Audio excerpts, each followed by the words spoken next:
me and myself were just having a conversation to the side about the bit and what it means to commit to it. And it was getting really good. So I thought we would hop on here to our podcast and me and myself were just having a conversation to the side about the bit and what it means to commit to it. And we were really getting somewhere, and so we thought we would hop on here and discuss it further. We're going to try to bring it back to the start. We didn't write anything down or keep any notes, so it might be a little difficult to cover all the points that were covered before. But I think nonetheless it'll be a fruitful discussion, because it has been so far, and I think it will continue to be, at least for a little while. So let's bring it back. Where were we? I think I started off talking about the difference. Yes, not I think. This is how I started off. It started with, we were talking about the difference between doing it for shits and giggles, doing it for the vine, and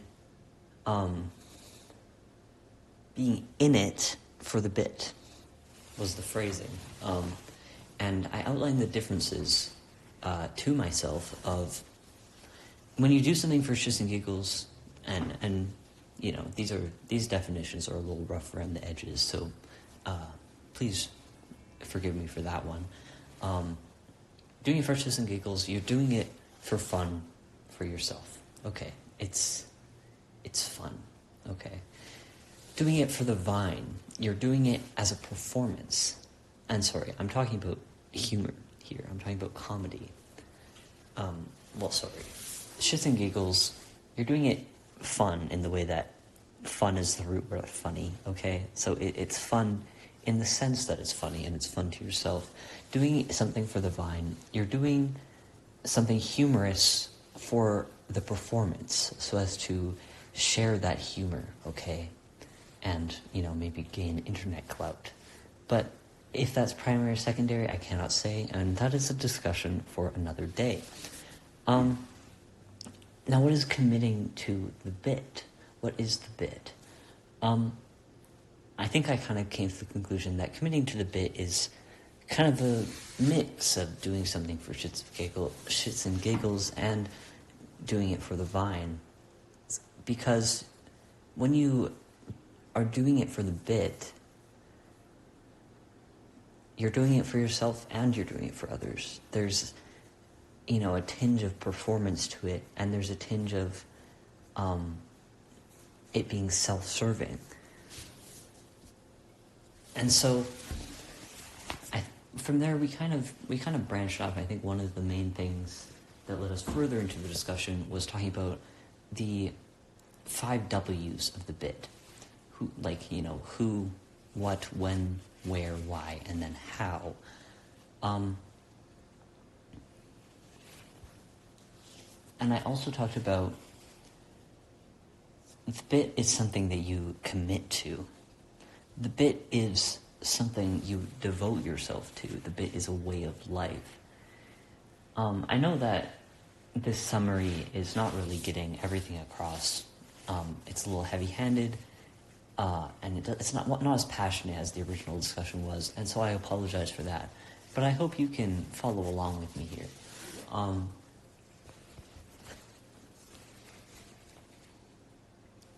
So I think I brought up questions like, what is the bit? Why would you want to commit to it? Or rather, what compels you?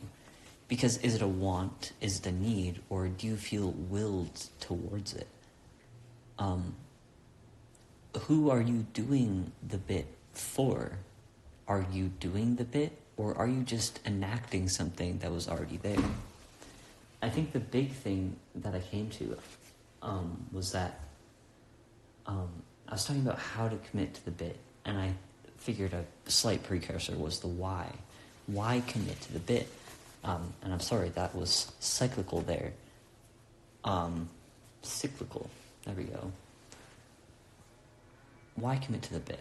Let me bring it back. Let me just think for a moment here.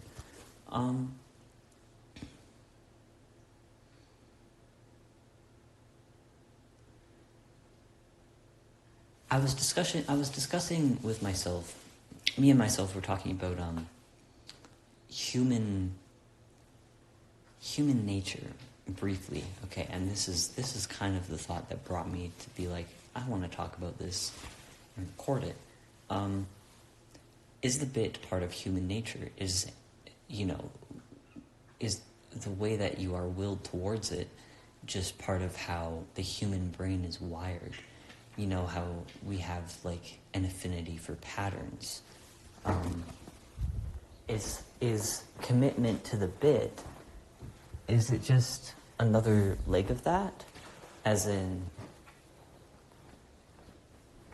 would you commit to the bit? Or sorry, not like why would you do something, not what brings you to action, but is like, is a side of it that it's just, why humor is a thing, why we can make jokes, why we can do things for shits and giggles, as in why things are fun, and why we can do things for the vine, as in we can do something and other people will find it funny, okay, or we can do things and find it funny, right? Humor is a big thing to humans. And so the bit, is that just part of human nature? But then it calls to question, is it just humans that can commit to the bit? Or do other, not just forms of life, but is the bit just like an integral aspect of, the universe? It's just woven in to everything? And then I guess I was talking about how, the history of humor, okay? And I was thinking, well, we've been brought to this point in history where we can have the certain bits that we have now. For example, I like Blade, and I make that into a bit by acting like a fanatic. And again, this is an important point to point out, so I might as well just say it. I was talking to myself about that before, where I was saying, like, a key aspect to the bit is that is it true or is it untrue? And it kind of falls in limbo between there. It falls in the limbo of reality and unreality, and enacting unreality, but it brings to light how that unreality might actually be the true reality. Anyways, back to what I was saying. What was I saying? The bit, let me think. Right, cultural history. And I was saying how cultural history really is material, as in, let me phrase it a little bit better. I'm trying to say that you might think humor as it exists now is a product of kind of like a sort of evolution culturally that has brought us to a point where we have humor like this now. But I was saying how cultural conditions are truly material conditions. You may say that some things are cultural constructs, but culture as it exists, hasn't it changed the material conditions of the universe? As in, maybe not what exists if you like zoom in really far, but that calls into question even further how, like, is are material conditions reducible to fucking atoms? And, if not even that, or is it reducible to, subatomic particles? Or are we going to, in future decades, go even further and find something smaller until the human race is wiped out and we can't find the next smallest thing? And so then it makes me think, back to, bottom up versus top down ontology. And so cultural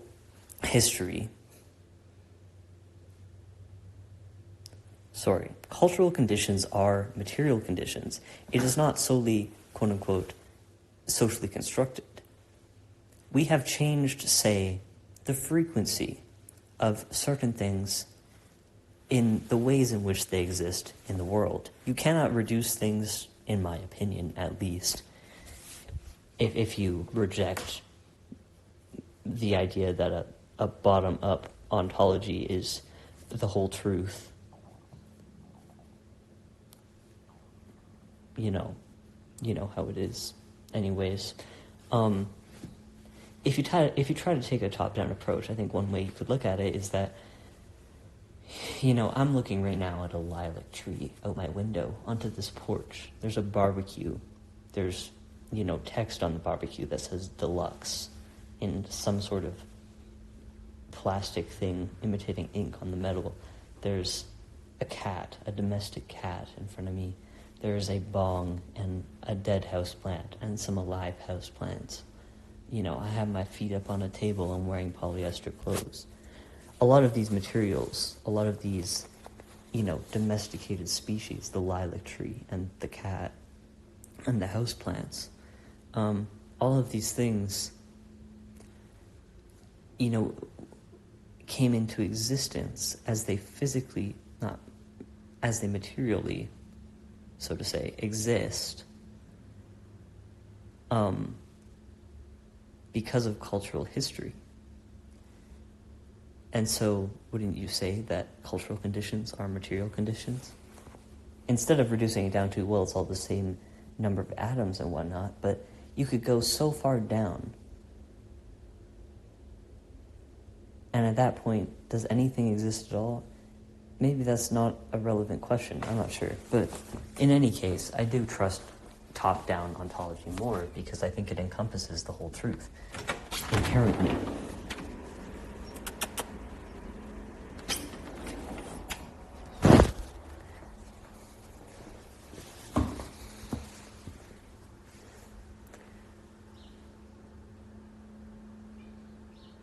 Back to the bit. Let me think. Right. The human mind. Is that how we got here? Is that what the bit is? Is it a consequence of the human affinity for humor? But why do humans have an affinity for humor? And this is why I'm talking about material conditions here. Is it cultural? Sure, we can say that there's some material, so to say, parts of it, because, it would be whatever wired into our brains. That calls into another question of what we define as culture, and couldn't that just play a role in evolution? Because we are social creatures, and we were, even before we were, diverged, according to us, into the human species, because we draw those boundaries ourselves, once again, in our framework of scientific knowledge. That sounded pretentious as hell, and I'm sorry for that. I just wanted to wrap it. That I'm also we're just going to move past it. Even that, right? And even that, it's okay though. I'll cut it off here.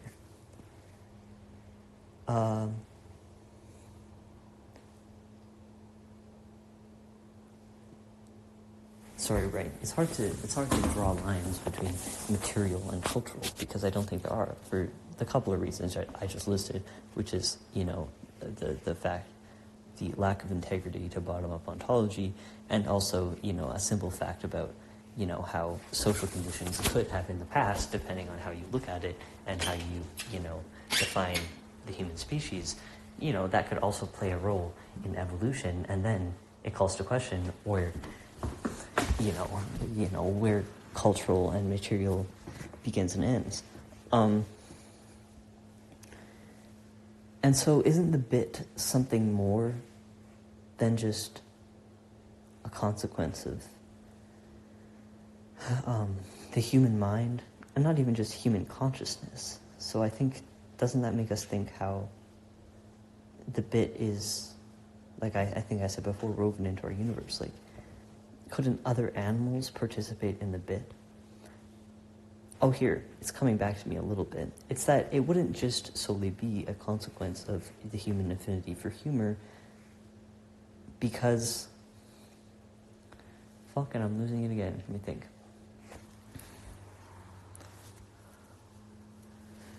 So I'm trying to say how other species, which is a whole other problem, but we're not going to talk about that.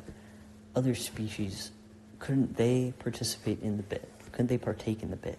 Couldn't rocks partake in the bit, why would there have to be a human affinity in the human brain for humor and cultural conditions for the bit to exist? I disagree. I digress, okay? The bit is as old as time, as old as before time, backwards forever, okay? The bit is integral. The bit is everything, okay?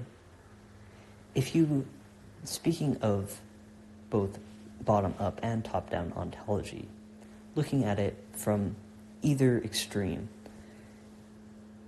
you can look down at smaller components of the universe forever, in my opinion, as far as bottom ontology goes. What's the continuous versus discrete? I do not think there are discrete fundamental units of the universe. I do not. I think that there is one discrete fundamental unit, and it is the universe. And I think that is the exact same conclusion you would come to from a top-down ontology, which is that, with a bottom-up ontology, if you're working, back down to the bottom, I don't think you could ever reach the conclusion that there's only one fundamental unit, unless you, are doing some fucking calculus, because it's you reach towards it, you approach it, but you never reach it. From a top-down ontology, you look at the whole from the top down, okay? As in, there is one fundamental unit of the universe, which is the universe. And so, the bit, what is the bit? The bit is the one fundamental unit. Just as everything is the one fundamental unit. But, that doesn't mean that it's unimportant to discuss the details of the universe, because the details of the universe are, as a sum, one, okay? Everything, not even as a sum, they overlap. They don't even overlap. It's all one. It's complicated. But the details are still important,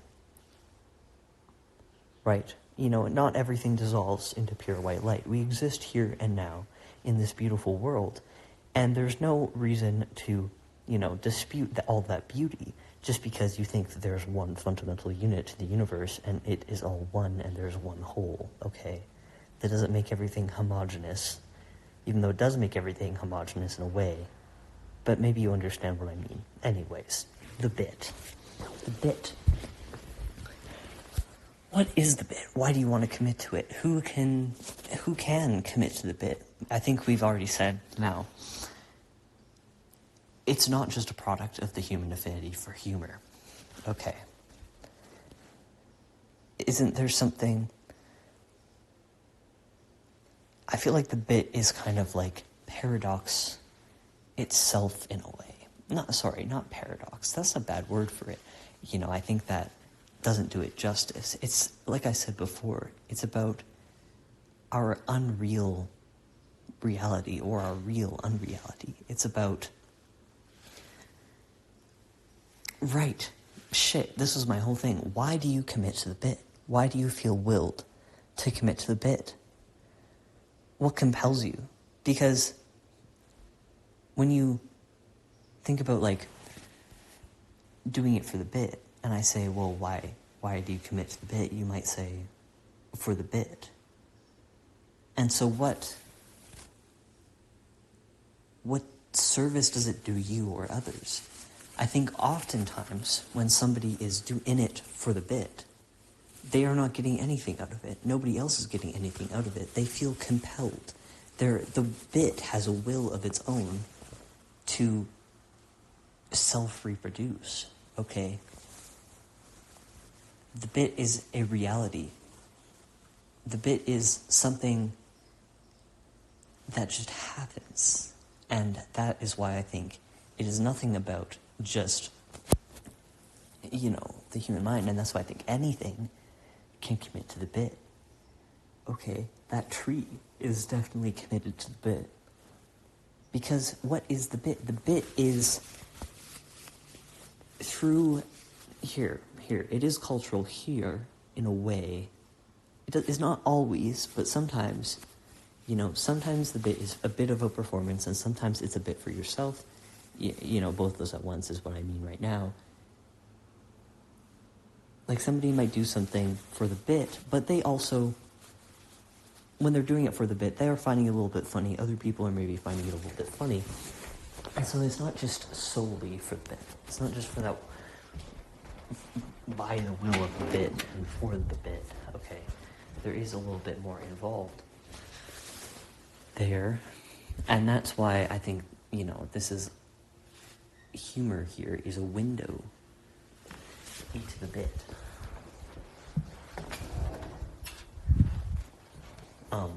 As in, sorry, again, let me explain.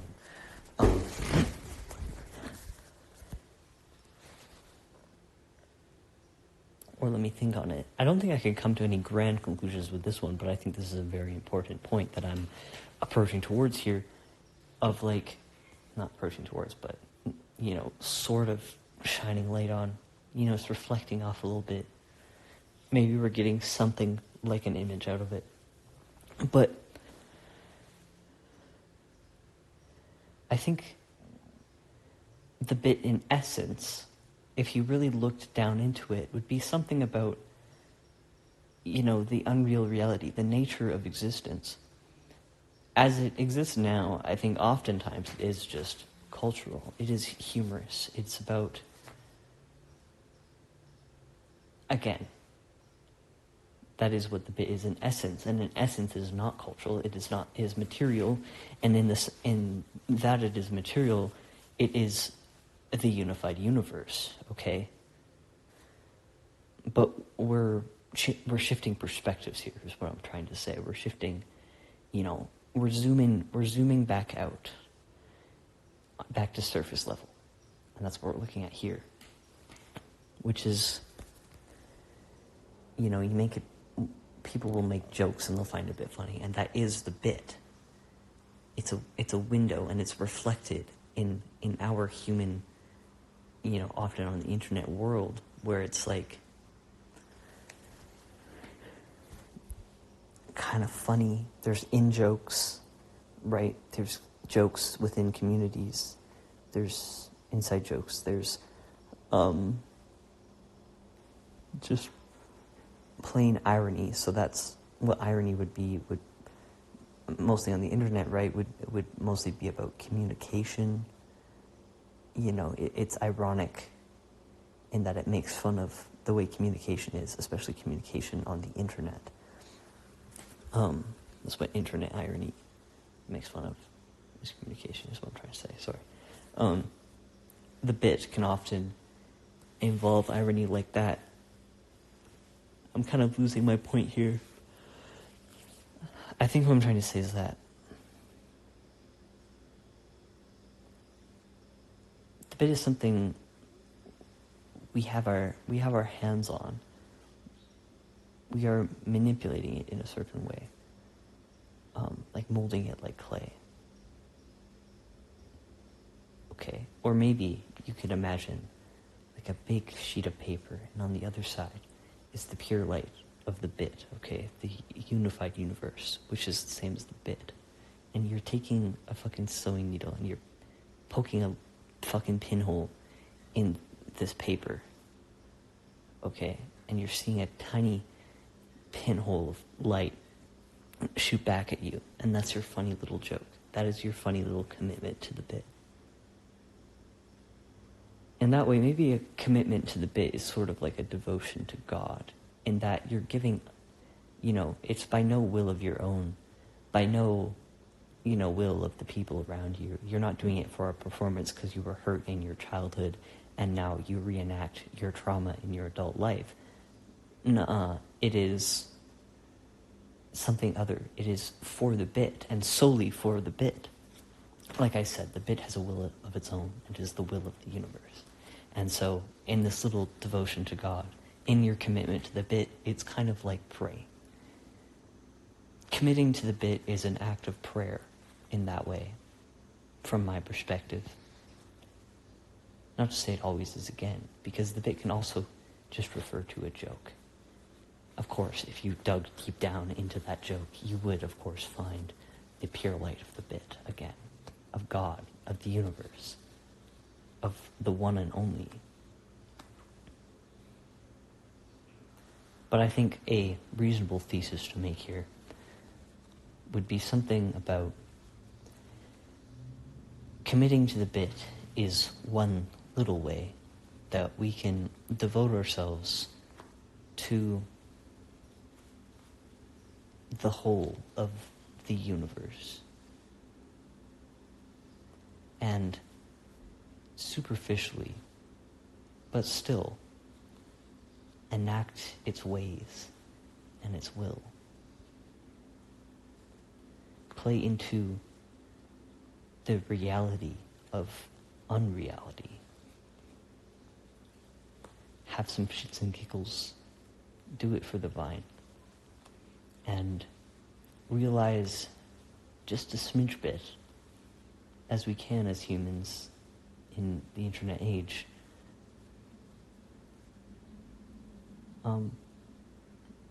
what the bit is, you know?